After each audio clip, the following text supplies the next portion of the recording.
Okay, can everybody hear me? Okay, great. All right, so I see Constance, Eve, Nicole, and Liz. And I'm going to get started because we've got 4 sections to go over. So this is the last unit in the course, and it's on voting and apportionment methods.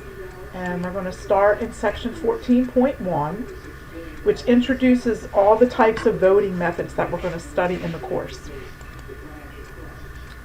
And let's just start out with a small example here to show you how we create what's called a preference table that we use when we're working with voting method problems. So this little scenario has 4 students running for president of the Honor Society. Antoine, Betty, Camille, and Dawn, and the club members were asked to rank the candidates, and here's what the preference table looks like. Now, you probably think most elections we don't actually rank things, but in this course we're going to work with the ranking because it will introduce the different types of voting. So basically what each person did was rank the candidates. So we see here that 19 people ranked Betty first place.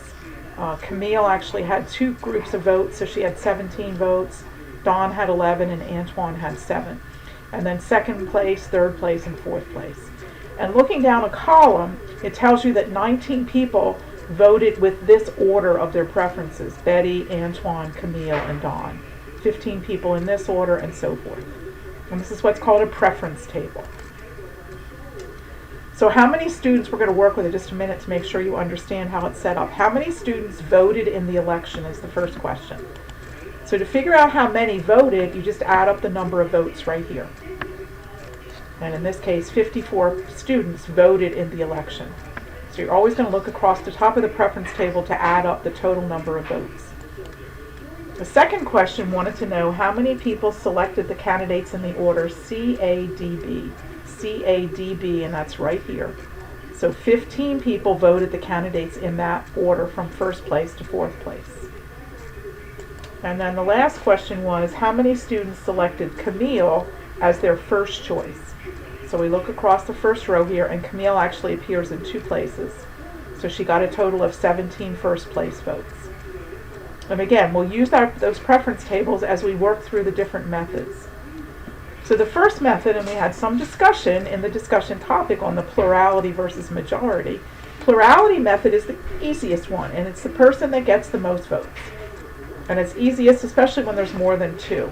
If there were only 2 candidates, unless there's a tie, it would actually be a majority. But plurality is the person with the most votes wins. Each voter votes for one candidate. Whoever gets the most votes is the winner. So let's go back to the Honor Society election that we showed before. Who was elected president using the plurality? So when we do plurality, we only need the first place votes. And if you look across there, you'll see first place votes. Antoine had 7. Betty had 19, Dawn had 11, and Camille had 17. So Betty had the most first place votes, so she wins by plurality. But did she have a majority? Now majority would mean out of those that voted, remember there were 54 students, she got 19 votes, so she got 35%, not a majority. So she won by plurality, but she didn't have a majority of the votes. All right, now we're going to do the Borda count method. And in the Borda count method, the voters rank, just like we saw in the preference table, and then we assign points to the ranking. So the last place vote gets 1 point, next to last place gets 2, and so forth. And then we add up the points that each candidate gets. Whoever gets the most points wins. So we're going to use the Borda count on that example that we had before. So here's our preference table again. We've got 4 candidates, so first place is going to be worth 4 points, 3 points, 2 points, and 1 point.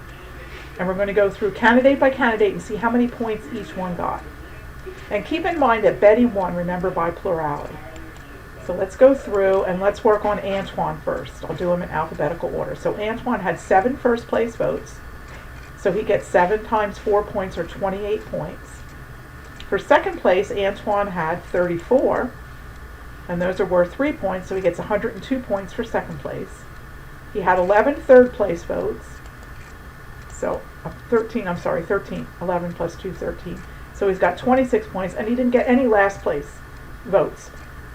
So we can add up his total points, boop, boop, boop, boop, and we get 156. Okay? So that's Antoine. Now let's go to Betty. Remember, Betty won by plurality. She had 19 first place votes, so she gets 76 points. Now, interesting, in this preference table, she didn't have any second place or third place votes, but she did have fourth place votes. And she had 35 of those, and those are worth 1 point. So we add together, and she's got how many points? 111. Now remember, if you remember back, Antoine ended up with, he's ahead of her at this point. What did he have? Antoine had 102. No, I'm sorry, he had 156. Betty's at 111. Now let's go on to Camille. So Camille had, remember, 17 first place votes, so she gets 68 points. Camille has 11 second place votes, so she gets 33 points. She's got 26 third place votes, so she gets 26 times 2, and then she didn't have any last place votes. So her total points are 153. All right, and then let's do Don. So Don had 11 first place votes, so he gets 44 points. Don had 9 second place votes. He has 15 third place votes. And he has 19 fourth place votes. So his total points are 120. All right, so who wins? Antoine wins. He had the most points, 156 points. Now, notice 2 different methods gave us 2 different winners, so kind of interesting. You want to make sure when you have an election, you always specify up front which method you're going to use. All right, let's do plurality with elimination. Each voter votes for one candidate. If a candidate receives the majority of the votes, that person wins. If they don't, then we have a second election, or we could do the ranking like we had before and get it all done at once. And then we eliminate, let's go back for a second. If there is no majority winner, what we're going to do is we're going to eliminate the candidate with the fewest votes and hold in another election. And we continue this process until somebody has a majority. So basically you do it either until there's only 2 candidates left, or of the remaining candidates, one of them has a majority. It's called plurality with elimination. So we're going to do this with our preference table for the Honor Society. So the first thing we're going to do is we're going to look at the first place votes. And remember, we had Antoine with 7, Betty had 19, Camille had 17, and Don had 11. And remember, Betty's 19 was not a majority. So we're going to eliminate. Who are we going to eliminate? Anybody going to tell me who are we going to eliminate on the first round on this one? Who has the least number of votes? Yeah, we're going to throw out Antoine. And remember, Antoine won by the last Borda count method. So Antoine's going to get eliminated. All right, so now what we do is we basically, let me just go back for a second on the table. Basically what you do when you eliminate, you're going to go through, and now we're just going to drop Antoine out of the table.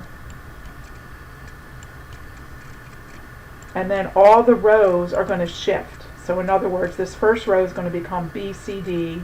This is going to become C, D, B, etc. So Antoine's going to be kicked out of the table. And then we're going to take a look at what's left. Let me get over here and you'll see it. So here's my updated table. Antoine's not in here anymore. So now we're going to again look at the first place votes. And we're going to see, and we still have 54 votes. That hasn't changed. We've got Betty with 19 still. Camille has 17 and Don has 18. Okay, still not a majority. So who are we going to eliminate this time? This time we're going to eliminate Camille, right, because she's got the least number of votes.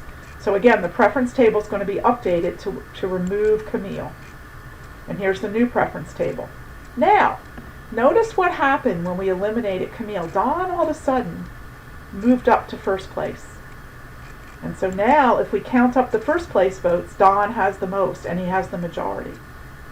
So this time, Don is the winner. So now, 3 different ways, we got 3 different winners. All right, and then there's one more method called the pairwise comparison method. And in this method, you're going to rank the candidates, and then you're going to compare the pair by pairs. And here's the rules that we use. If a candidate, we compare candidate A and B. If A is preferred, A gets a point. If B is preferred, B gets a point, and if it's a tie, they each get a half a point. And I'll show you on the table in a minute. And then at the end, whoever has the most points wins. And the number of comparisons that we need to make, you can see how this could become pretty big pretty quickly. It's going to be n times n minus 1 over 2. So for our example where we had 4 candidates, it's going to become 4 times 3, 12 divided by 2. We're going to have to make 6 head-to-head, basically, comparisons. So again, we have 4 candidates, so that's what I mentioned. We're going to have to make 6 comparisons. So we're going to go A versus B, A versus C, A versus D, B versus C, B versus D, and C versus D. So we're going to compare Antoine to Betty. And I guess I didn't bring the table over here. Basically what you do is look in, let me go back to the table for a second so I can show you how this is working. Here's my table. Okay. So what we're going to do in each column is compare Antoine to Betty. So if you look in the first column, does Antoine win here? No, because Betty has more votes. Does Antoine win here? Yes. Does he win here? Yes. Does he win here? Yes. Does he win here? So Antoine gets this many votes versus Betty's 19. And so in this case, Antoine's going to get a point. Just wanted to explain to you how I did that. So here, Antoine wins this comparison and is awarded 1 point. Now we're going to go and compare Antoine to Camille. Let's go back. Okay, so let's go column by column. Antoine to Camille. He wins here. Doesn't win there. Doesn't win there. Wins here. So he's got 26 votes so far, and he doesn't win here. So he gets 26, and basically the other candidate gets the rest of the 54 votes. So in this case, when we compare Antoine to Camille, Camille gets more votes. She gets a point.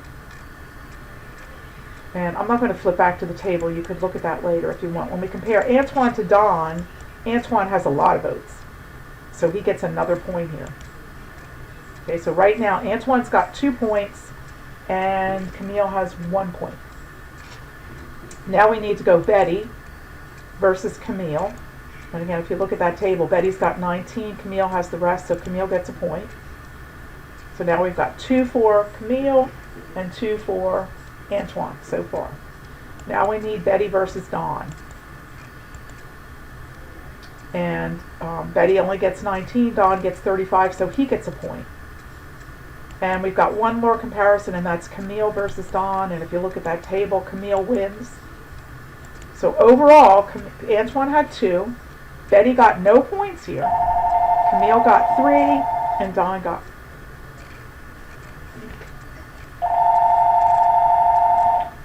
Call from 800 service.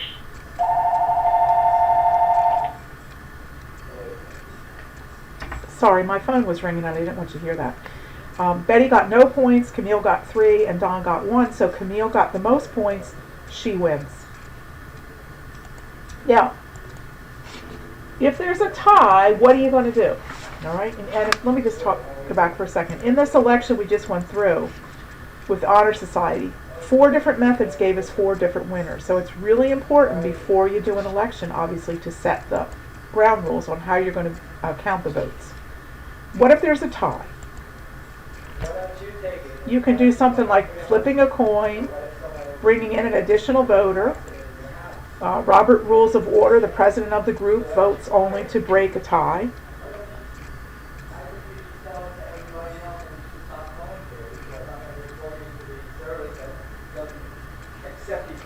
Somebody have a question? I thought I saw something coming up. Somebody have a question?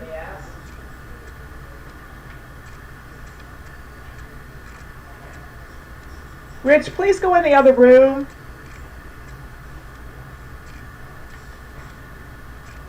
Okay, no questions. Okay, I thought somebody was having a question. So you could flip a coin.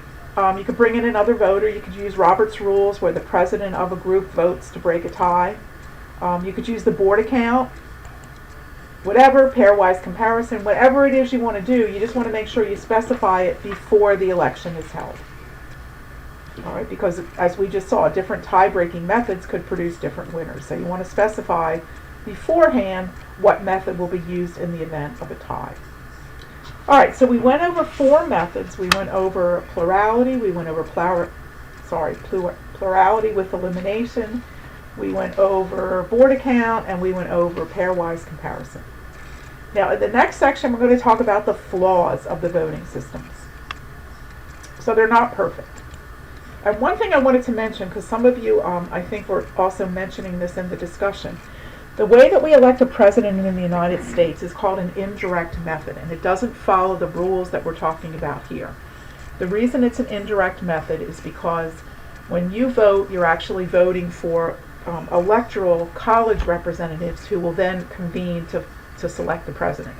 So it's not really following the methods that we're talking about in this chapter. So I just wanted to point that out because some students felt like it was violation of these different kinds of voting methods. But we elect the president of the United States by what's called an indirect method. It's in the notes for section 14.1. So in 14.2, we're going to go over the flaws. And let's talk about what they are. So there's 4 flaws that can happen. First of all, the fairness criteria. Mathematicians and political science agreed that a voting method should meet the following criteria in order for the method to be considered fair: the majority criterion, head-to-head, monotonicity, and irrelevant alternatives. I'm going to go over each of those with you. Majority means if somebody gets a majority of the first place votes, they should win. Seems kind of reasonable. The head-to-head says if a candidate favored when compared head-to-head with every other candidate, that candidate should be the winner. Monotonicity, a candidate who wins the first election and then gains additional support without losing any of the original support should also win the second election. And irrelevant alternatives, if a candidate is declared the winner of an election and in a second election one or more of the other candidates is removed, the previous winner should still be the winner. And we're going to go through some examples. And here's a nice summary table. That shows you that there really is no one method that will satisfy all the criteria. So some plurality will satisfy this one, it'll always satisfy this one, but may not satisfy those. If you know, Borda count may not satisfy any of them, etc. So nice summary table on the voting methods and then the criteria, the flaws. And Arrow's Impossibility Theorem said it's mathematically impossible for any democratic voting method to simultaneously satisfy all of these. So there is no perfect voting system. So let's try an example. Irving College is hiring a new director of counseling and advising. The hiring committee ranks the 4 candidates. They have Alvarez, Brown, Singleton, and Hugh, according to the preference table shown below. The Borda count method was used, and you don't need to check this, but Brown was the winner. And we want to know if the majority criterion was satisfied. All right. So let's analyze the table and see what we can come up with. So we see that Alvarez got 5 first place votes. All right. How many first place votes did Brown get? Anybody want to tell me how many first place votes did Brown get?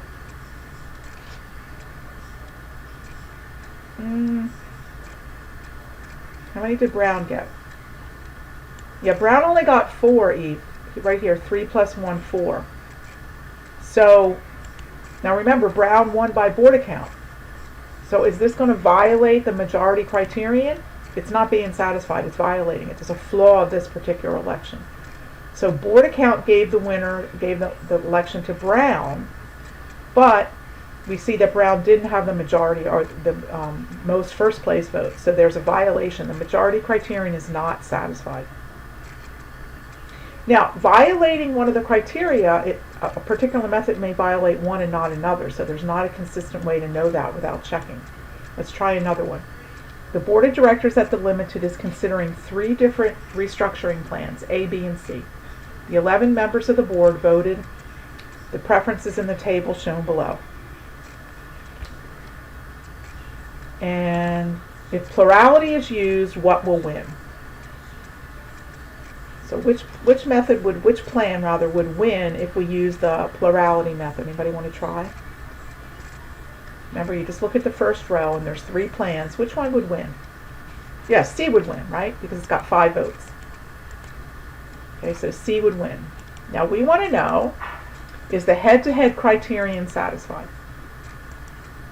So we're going to compare A to B, A to C, and B to C, and we want to see head-to-head. Remember, plan C was the winner by plurality. Do we see the same results?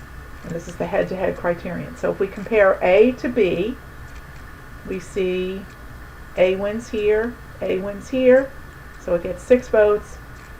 B gets 5 votes, so plan A gets 1 point. A to C.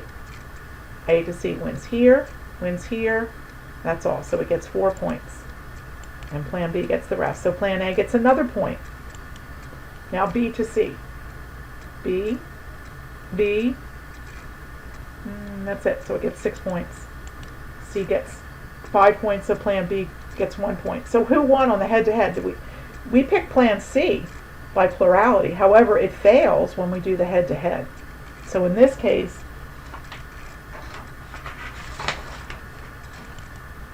the head-to-head criterion is not satisfied. So that's how you'd be checking on these. I only have 2 examples to show you, but you'll see some in your homework to do the other ones. Similar process is going to be used. All right, and there are some more examples in the handout for this section also. Okay, so that's the voting methods. Now we're going to go on to apportionment methods. So the purpose of apportionment is to figure out how to allocate things in a fair manner. And I'll work an example for you in a minute so you give me an idea. We're going to study 4 methods: Hamilton, Jefferson, Webster, and Adams. One thing we're going to need in this section is what's called a standard divisor. When we're determining apportionment, we're going to take the number of the total population and we're going to divide it by the number of items to be allocated. So if we had a population, let's say we're doing something with students, we had 1,000 students and we have 10 computers. The standard divisor there would be 1,000 divided by 10, or 100. And then the standard quota, take the population for a particular group and divide by the standard divisor. And I'm going to do an example, so I think this will make a little more sense. So here's one here. We have a standard quota. We're looking at clinics A, B, C, D, and E. And we have 1,080 patients. And we want to figure out what's the standard quota for each clinic. All right, and we're going to use 18 as a standard divisor. So we would take 246 and divide by 18, 201 and divide by 18, and so forth. So again, we were given the standard divisor.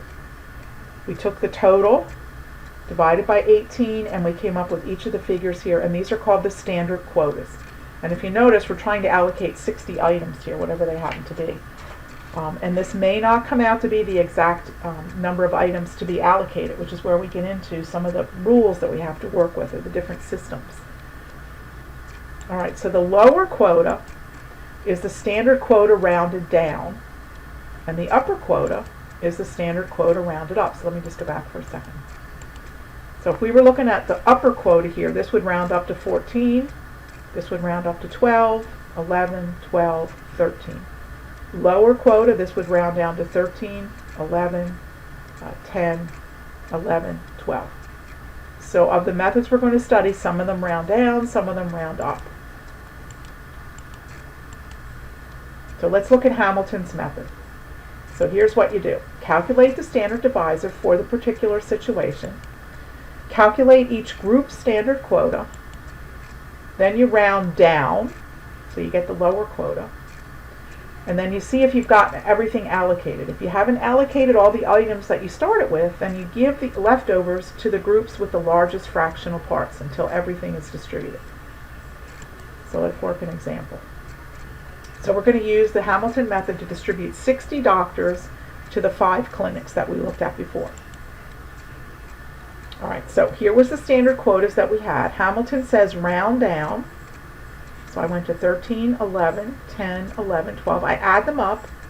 I only come up to 57, so I've got 3 additional items to allocate. So what I do now is I go back and I look at the decimal portion here. And I'm going to give the extra 3 to the clinics that had the largest decimal portion. So I see, what's the largest one? Right here. So I give 1 to Clinic C. What's next? 1 to Clinic D, and then 1 to Clinic A. The others stay the same. So B stayed the same and E stayed the same because they had smaller fractional parts. And then I check it and I make sure it adds up to 60.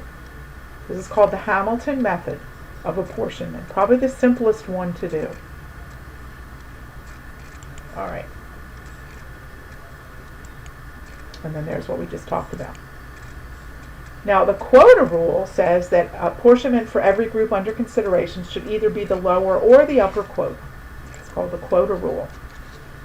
All right, so we did Hamilton, now we're going to do Jefferson. Determine a modified divisor so that when we round down to the nearest integer, we come out with the exact number of items to be allocated. So this one is a little bit of trial and error. And we refer to the modified quotas as modified lower quotas. So we're adjusting what we're dividing by so that the allocations exactly come up to what the number we want to allocate. So let's try an example. The Republic of Geranium needs to apportion 250 seats in the legislature. Suppose the population is 8.8 million and there are 5 states. The 250 seats are to be divided among the 5 states according to their populations. And here's what the populations look like. All right, so use Jefferson to apportion the 250 seats among the 5 states. The standard divisor is calculated to be 35. So this was gotten from taking this number and dividing by 250. Now, you're going to have to adjust a little bit. We're going to do a modified quota, and probably you want to use a modified divisor slightly less than the standard divisor. So if I go back, 35,200, we're going to do something a little bit less. Let's start out with 35,000. And again, this tells me it's a little bit of a trial and error on this. You're not going to necessarily come up with the right answer. So I'm going to use this as the modified divisor, and I'm going to take each state and divide by 35,000. Come up with whatever I get, and then I round it down. So let's go to the next slide. So in this case, we took 35,000 into this population. We got 28.5. Oh, this is the standard. I'm sorry. We're going to look at the modified here. We divided by 30. This is dividing by 35,200. Divide by 35,000 and then round down. Divide this number by 35,000, round down, and so forth. Now I get down here and I notice when I add up the allocations, I haven't allocated everything. I need to allocate one more item. So what am I going to do? I have to adjust that divisor because I still have to have one more item to allocate. So too low, we're going to go slightly lower on the divisor. So we're going to go down to 34,900. And again, if I do that through the table, so I took this and divided by 34,900, round down. Same thing here, round down, and lo and behold, it comes up with my allocation of 250. So what you want to do on this one, the tip is get the standard divisor and then use a number slightly lower to see if you can hit the actual number to be allocated. And if it comes out a little bit too low here, then do a slightly lower standard divisor. If it comes out too high, do a slightly higher one. So it's a real trial and error one. Some of your homework problems, they're going to tell you what to use as the modified divisor. Okay, so that was Hamilton and Jefferson. Now we're going to do Webster. So Webster, determine a modified divisor so that when each group's modified quota is rounded to the nearest integer. Now remember in the last method we rounded down. Now we're going to go to the nearest integer, and these are called modified rounded quotas. And then apportion. All right, so let's go back to the same example here, and we're going to try to use Webster's method. And we're going to try, let's try the standard quotas, which were here. And if we round those to the nearest integer, what do we get? 29, 35, 142, 23, 22, and I add them up and I get 251. So I'm a little bit too high. So what do I want to do? I want to use a larger divisor. And so we'll go to 35,250, let's say. And we'll try that and see what happens. Again, trial and error. So when I change to 35,250, here's the numbers I got. I round to the nearest integer, 28, 35, 142, 23, 22. Bingo, I get 250. Now, it's interesting, I don't know if I have a summary table, to look and see how the apportionments vary. I was looking at my notes to see I didn't get it here. No, it's interesting for you to take a look and see how they vary from method to method, because you will see some variations. All right, so that was Webster. What's left is Adams, and Adams is going to do the modified divisor so that when the modified quota is rounded up, we get the exact number. So Adams is kind of the opposite of Jefferson. All right, so let's try this one. Yeah, there is, I know. Actually, it's very systematic. If you take a step back, write them down, you'll see it's very systematic. What you need to remember is matching the name to the method. The methods are not difficult, they're really not. It's matching the names to the methods. So we had, the first one we did was using the standard divisor and the standard quotas. Hamilton says round down, and if you still have stuff left, you gave it to the things with the largest decimal portion.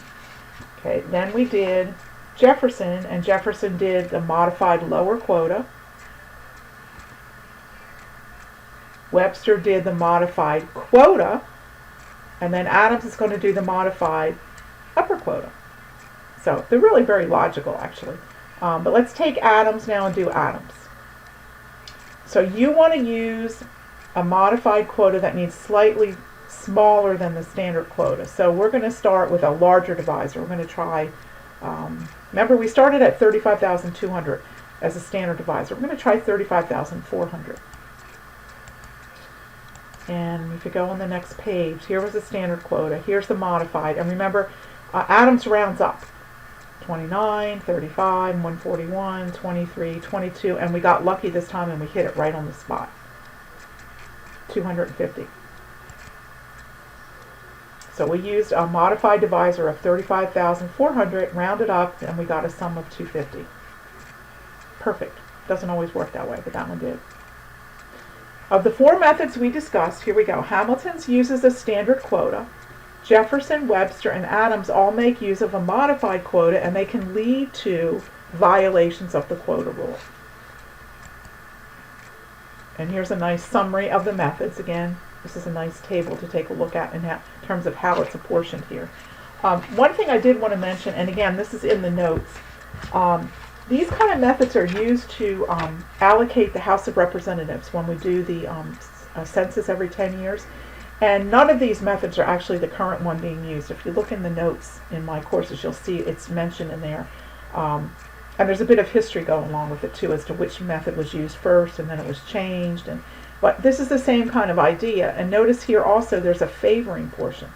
So Hamilton favors large states, meaning things with more population. Here's favoring smaller states. So kind of interesting in terms of where the favoring happens. All right. Okay, so one more section, the flaws of apportionment methods. So we looked at voting, flaws of voting, apportionment. Now let's look at the flaws. 3 flaws only apply to Hamilton. The Alabama paradox, the population paradox, and the new states paradox. And these only apply to Hamilton. Don't apply to the other methods. And remember, Hamilton always uses a standard quota too, so he meets the quota rule, but his method's going to have the flaws, possibly have the flaws. And in 1980, Balinski and Young's Impossibility Theorem said there's no perfect apportionment method that satisfies the quota, which Hamilton does, and avoids the paradoxes.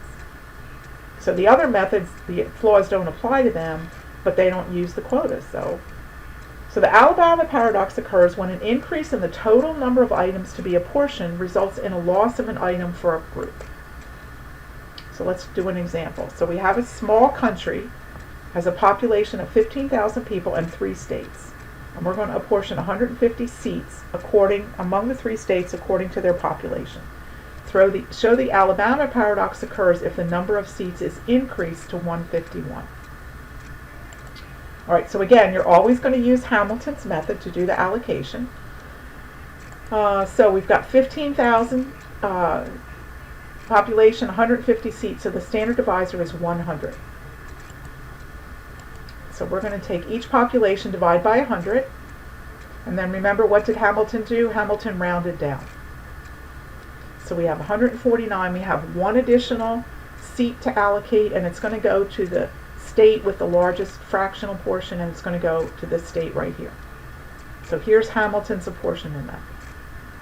Now, the question is, if we had an additional seat, what happens? Does any of the other states lose anything? So with 151 seats, the standard divisor is a little smaller. And if we take that 99.34 and get the standard quota, round down, 149. Now we have 2 extra seats to allocate. Where are we going to give them? We're going to give them to B and C. So did anybody lose anything? Okay, well it did. Okay, state A lost. It lost one of its allocated seats. So in this case, this is a violation of this is an example of the Alabama paradox. So state A lost a seat even though we were adding an additional seat to the total. It just doesn't seem logical that that should happen.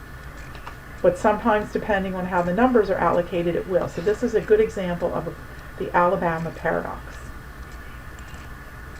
All right. The population paradox occurs when group A one group loses items to another group, even though the first group's population grew at a faster rate.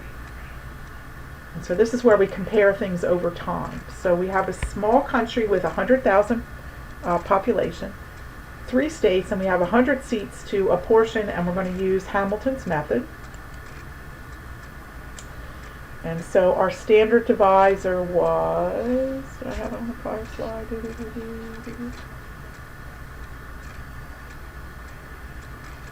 Oh, okay, it was 1,000 because we have 100 seats. So we took each of these numbers and divided by 1,000, rounded down. Okay, we've got 2 additional to allocate, and where are they going to go? They're going to go to B and C. All right, now we want to look over time. And let's suppose the population increases according to this table. So it's increased by only 684 people and a few in each of the states. So let's do the allocation again. First of all, we'll do the percent increases. So state A increased by 399 people, and if you look at where it started at, it's an increase of about 1.7%. All right, state B had an increase of 100 people, and it's about 1.8%, a little bit more than the prior example. And then state C had an increase of pretty small, only 0.3%. Now, let's look at the allocation. So all 3 states had an increase, but state B was increasing at a faster rate than the other 2. So new standard divisor, a little bit more than 1,000. We're going to do a Hamilton allocation again. Divide by the standard divisor, round down. Give the extra 2 to, where's it going to go here? A and C. Now we want to compare where we were originally. So state B lost a seat to state A, even though state B's population grew faster. So in the original allocation, let me go back for a second. In the original allocation, B had 6. It lost 1, and it lost it to, actually to state A. So this is an example of the population paradox. All right, and then the last one is called the new states paradox. We add a new group and new items to be apportioned, but it reduces the previous apportionment of another group. So let me show you an example. So we have a library, and they've got a grant to purchase 100 laptop computers between 2 libraries, A and B. The 100 laptops will be apportioned based on the population served by each. All right, so if we do the allocation, there's 1,000 or 10,000 rather, total population, and the standard divisor is 100. So we calculate here, round down, we've got one extra, so it's going to go into library B. Now, somebody comes along, a donor comes along and gives money to buy 6 more laptops, provided that we include a third library with a population of 625. So now we've got the new population, we've got 106, so our standard divisor now is going to be a little bit more than 100. And so if I take that new standard divisor and I divide, round down, 105, I've got one left over, and it's going to go to library A. Now, if you look back at the original allocation, library A had 21, library B had 79, it's gone down one. So B lost the laptop to A, and so this is an example of the new states paradox. So adding a new group caused an original group to lose one of its earlier allocations, called the new states paradox. And again, remember that impossibility theorem. There is no perfect apportionment system that satisfies the quota rule and avoids any paradoxes. Right? So, because remember, only Hamilton satisfies the quota rule, but it may have paradoxes. The other methods avoid the paradoxes, but they don't satisfy the quota rule. And again, here's a nice little summary of all the methods. So again, remember the large states, small states that we talked about too. So Hamilton won't violate the quota rule, but it could have all the other paradoxes. The others violate the quota rule, but they don't have the paradoxes. So again, no perfect apportionment method. Okay, so that's the material in Unit 5, which is again voting and apportionment methods. I think just practicing on the problems, I think you'll find it's not that difficult once you get into the swing of it. And don't forget, there's a practice final too for you, a prep quiz, to help you see the kind of questions that you'll see on the final exam too.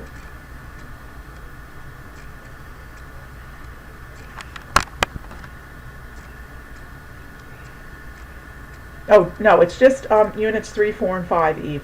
What we did on the midterm, because the course is not building upon the earlier material, yeah, you only have the 3 units on the final. And again, if you try the prep quiz, you'll see that.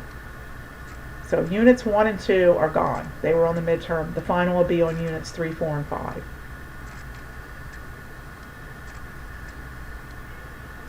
All right, so I think if you work on your homework this week for Chapter 14, it's actually kind of fun doing these voting and apportionment methods. But you just need to kind of reinforce the rules in your brain as to which method does what. The math part of it is not difficult. It's really not.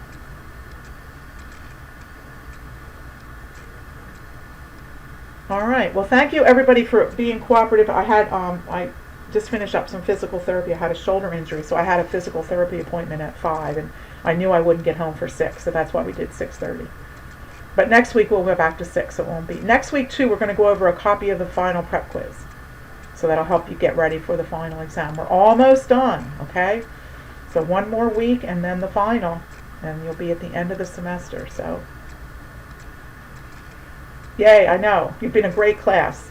All right, so I'll chat with you next week. Again, we'll go back to 6 o'clock next week. So everybody have a great week.